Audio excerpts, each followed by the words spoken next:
Hello बच्चों, आप सभी का इस वर्चुअल क्लासरूम में एक बार फिर से स्वागत है।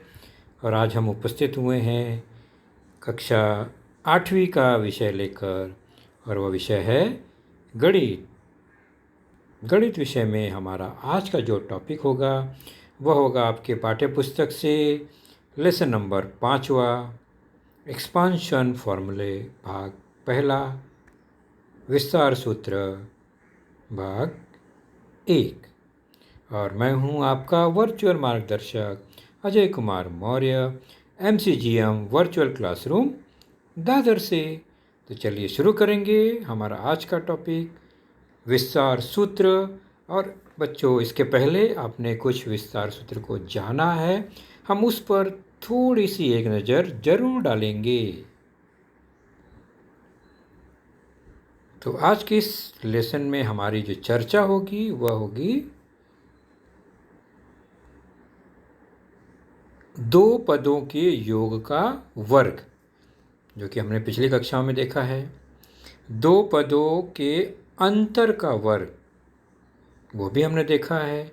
योग मतलब दो पद a प्लस b का वर्ग, अंतर अर्थात a माइनस b का वर्ग। और तीसरा टॉपिक है दो पदों के योग यानी a प्लस b और अंतर अर्थात a माइनस b, इनका विस्तार यानी इनके गुणन का विस्तार। और उसके बाद हम चर्चा करेंगे दो भिन्न पदों के गुणन का विस्तार, जो कि हम चर्चा हमारी जो होगी वो इस वर्ष के अभ्यासक्रम से होगी। लेकिन ज़रूरी हमें यह पुराना जो विस्तार सूत्र है, मतलब जो हमने पिछली कक्षा में जाना है, उसको ज़रूर याद करने का। तो पहला है दो पदों के योग का वर्ग, उसको हम देख लेते हैं। दो पद में मान लीजिए पहला पद a और दूसरा पद b है। याद कीजिए, कुछ आपको याद आता है। तो दो पदों का योग अर्थात a प्लस b और इनका वर्ग। तो इनका वर्ग का विस्तार क्या होगा, कुछ याद आ रहा है आपको?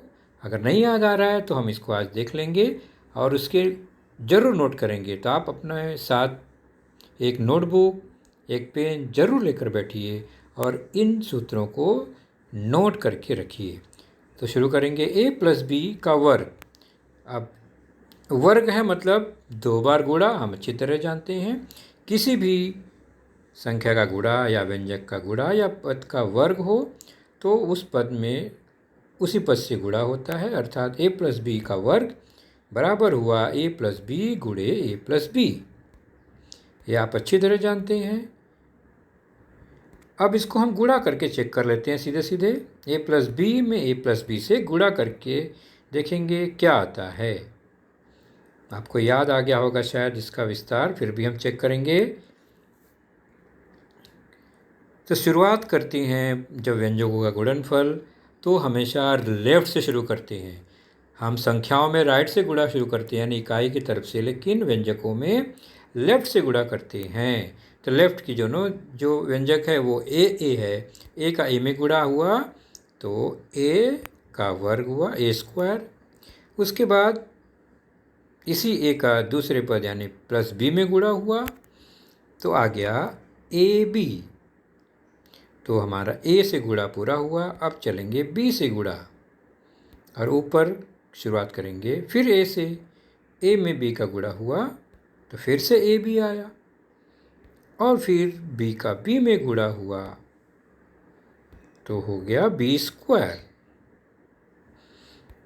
अब इसको हम जोड़ देंगे, समजाती पद को हमने एक साथ रखा है तो a वर्ग प्लस ए बी मिलाकर प्लस 2ab हो गया और b स्क्वायर।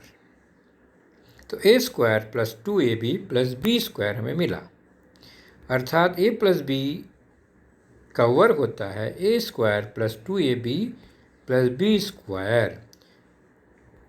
सामान्य भाषा में कहेंगे तो दो पदों के योग का वर्ग क्या होता है, तो पहले पद का वर्ग, दूसरे पद का वर्ग और दोनों पद के गुणनफल का दुगना।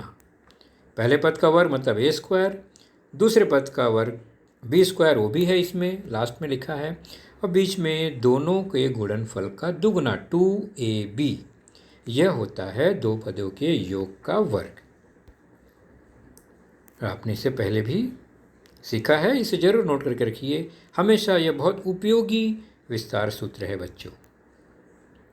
उसी प्रकार देखेंगे हम फटाफट दो पदों के अंतर का वर्ग। पहला पद a, दूसरा पद b। उनका अंतर मतलब a और b का अंतर a माइनस बी और उसका वर्ग। तो उसका विस्तार क्या होगा? a माइनस बी गुणे a माइनस बी, ये सामान्य रूप है उसका। और उसके बाद हम गुणा करके इसका विस्तार ज्ञात कर लेंगे।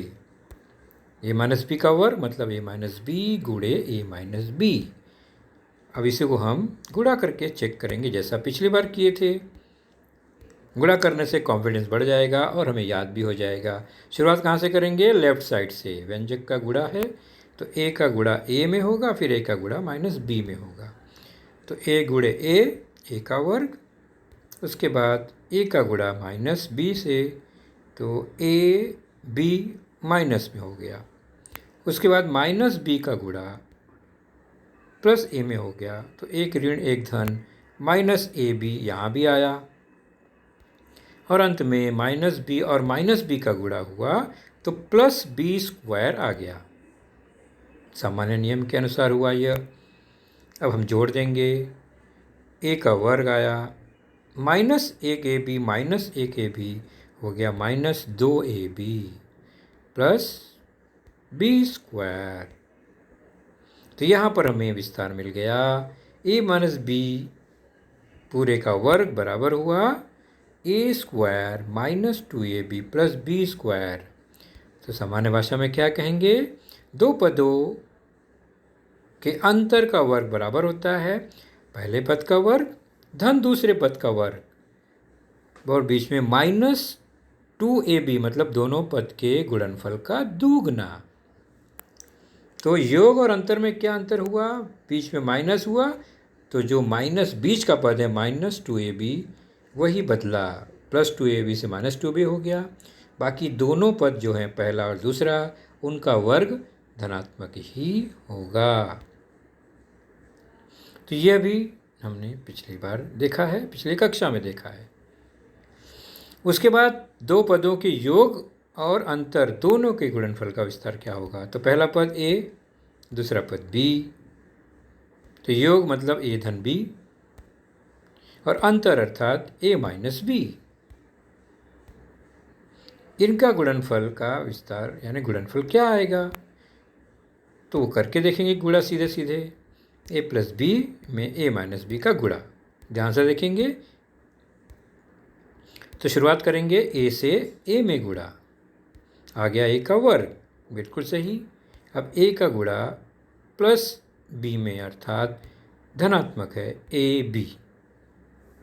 अब हमारा गुणा आ गया माइनस b की ओर। शुरुआत करेंगे, फिर ऊपर वाले a से a और माइनस b का गुणा होगा तो माइनस ab आ जाएगा। उसके बाद प्लस b और माइनस b का गुणा हुआ तो माइनस बी स्क्वायर। अब हम जोड़ देंगे। a का वर्ग प्लस ab माइनस ab दोनों विपरीत हैं, मतलब घट जाएंगे तो 0 आएगा। तो कट गया यह, बचा क्या? Minus B square. इसका मतलब ये तो और आसान हो गया कि दो पदों के योग और अंतर का विस्तार बहुत आसान है। केवल दो ही पद बचेंगे, पहले पद का वर्ग ऋण दूसरे पद का वर्ग। तो दो पदों के योग और उनके अंतर का गुणनफल या विस्तार बराबर हो गया पहले पद का वर्ग ऋण दूसरे पद का वर्ग। ये तीनों विस्तार सूत्र हमने पिछली कक्षा में देखे थे। तो दो पदों के योग का वर्ग देखा हमने, दो पदों के अंतर का वर्ग देखा हमने और दो पदों के योग व अंतर का विस्तार भी देखा हमने, जिसमें दो पदों के योग का वर्ग है a प्लस बी का वर्ग, उसका विस्तार आपको पता ही है। दूसरा है a माइनस बी का वर्ग, इसका भी विस्तार आपको याद होना चाहिए। तो क्या फ़र्क है देखते हैं। यहाँ पहले पद का वर्ग, यहाँ भी पहले पद का वर्ग आएगा।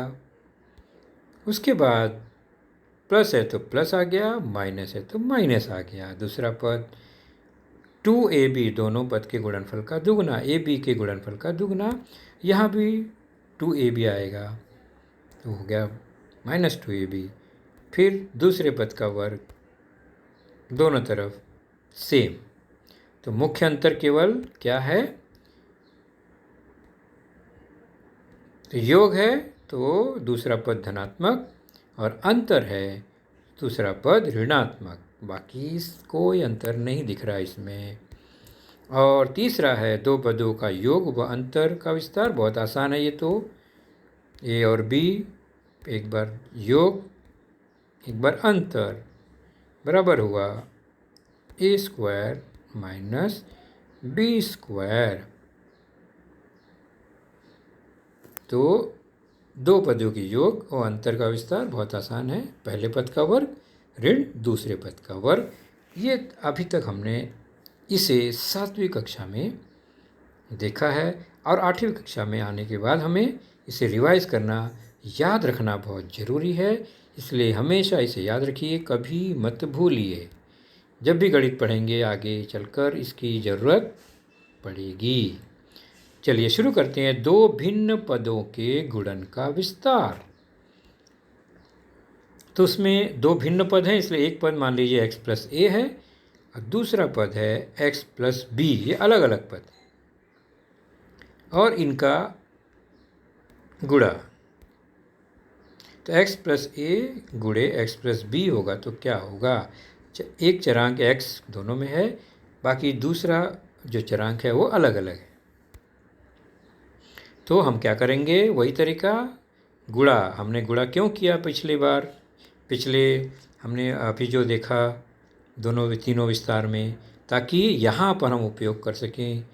तो शुरुआत करेंगे कैसे, x का x में गुणा तो हो गया x का वर्ग, फिर x का a में गुणा हो गया ax, a पहले आता है अल्फ़ाबेट में इसलिए हमने पहले लिख दिया x। फिर b का x में गुणा तो bx हो गया। उसको अलग क्यों लिख रहे हैं, क्योंकि वह जुड़ नहीं सकता, a और b अलग अलग चरांक है, जुड़ेंगे नहीं।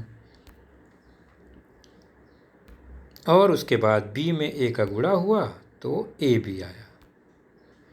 अब इसको हम एक साथ जोड़कर लिखेंगे तो x का वर्ग धन ax, उसके बाद धन bx, उसके बाद धन ab।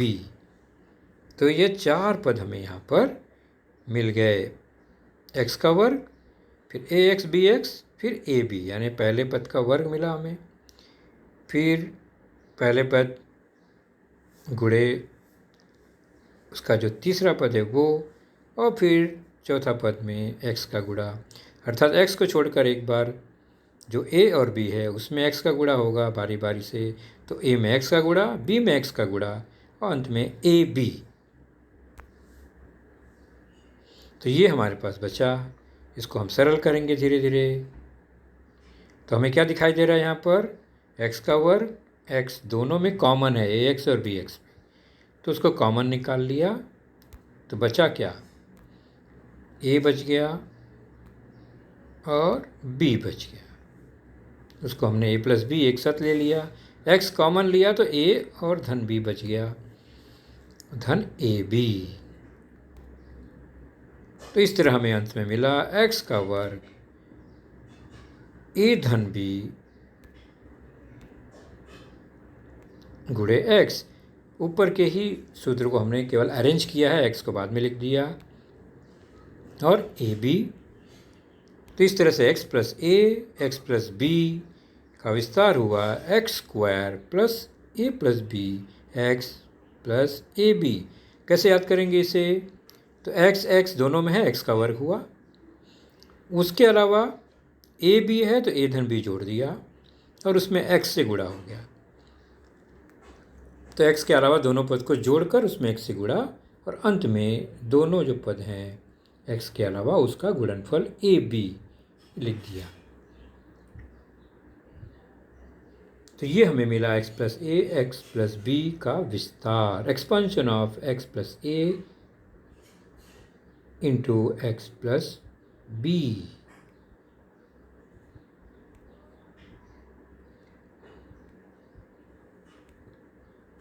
तो हमने सीख लिया X plus A X plus B, note करके रखेंगे इसे।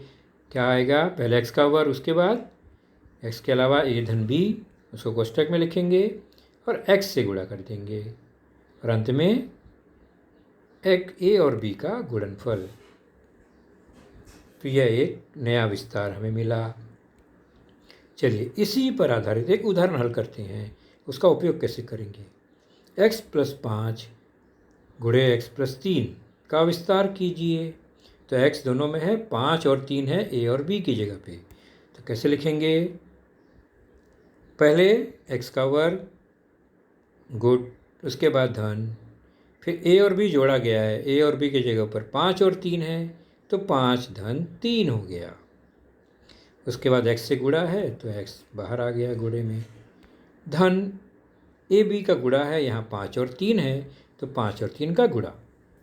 सरल करेंगे तो x का वर्ग धन 5 और 3 8 गुणे x धन 5 गुणे 3 15 बराबर x square plus 8x plus 15। तो x प्लस 5 x प्लस 3 का विस्तार हुआ x square plus 8x plus 15। तो किस तरह हमने इस विस्तार सूत्र का उपयोग किया, बिना गुणा किए हमने सूत्र में केवल मान रखा और हमें हल प्राप्त हो गया। चलिए आपकी पाठ्य पुस्तक में प्रश्न संग्रह 5.1 5.1 पेज नंबर 24 पर है, जिसमें हम दूसरा प्रश्न का देखेंगे। कुल मिला के इसमें 9 प्रश्न हैं। हम दूसरा प्रश्न देखेंगे। m-4 m+6 का विस्तार करना है हमें। ओके, तो यहाँ पर x नहीं है तो x के बदले क्या है, m है। ओके, और a की जगह पर क्या है, -4 है, ध्यान देंगे। और b की जगह पे क्या है, +6 है। तो ऋणात्मक चिन्ह है तो b -4। ओके, और सूत्र हमें याद ही है, x plus A X plus B बराबर x का वर्ग धन a प्लस बी, x से गुणा धन ए बी यानी a गुणे b। इसी सूत्र में हम यहाँ पर m-4 और +6 का मान रखते हुए हल करेंगे। पहले m का वर्ग, x का वर्ग है, यहाँ m का वर्ग हो गया, प्लस कोष्टक में a धन b, तो a की जगह पे -4 है और b की जगह पे +6 है, तो a +6 m से गुणा हो जाएगा, x की जगह पे m है, प्लस a गुणे b, a कितना है -4 और b है 6, तो -4 × 6। अब सरल करेंगे, हो गया m² प्लस -4 + 6, इसको हल करेंगे तो क्या आएगा, एक ऋण है एक धन है, तो ऐसी स्थिति में हमेशा घटाना होता है, तो 2 आएगा और बड़ी संख्या 6 धनात्मक है तो 2 जो आएगा वो धनात्मक होगा, +2। m से गुणा ही होगा, कोष्टक के बाहर m है, और गुणा करते समय धन और ऋण का गुणनफल हमेशा ऋणात्मक -24। तो सरल करेंगे, m² प्लस 2m हो गया कोष्टक के अंदर गुणा, और प्लस माइनस गुणा होने पर -24 हो गया। इस तरह हमें मिला m-4 m+6 का विस्तार m² प्लस 2m -24। तो हमने विस्तार सूत्र का यहाँ पर प्रयोग करते हुए यह हल निकाला। तो बच्चों, आज हमने जो नया विस्तार सूत्र देखा उसे ज़रूर नोट करके रखिए, याद करके रखिए, क्योंकि हमें आगे इसका बहुत उपयोग होना है। तो आज का लेसन हमारा यहीं तक रहेगा। 3 विस्तार सूत्र पुराने, एक नए मिलाकर 4। उसे ज़रूर नोटबुक में लिखिए, प्रैक्टिस कीजिए और याद कर लीजिए। अपना ख्याल रखिए। Good bye. Thank you.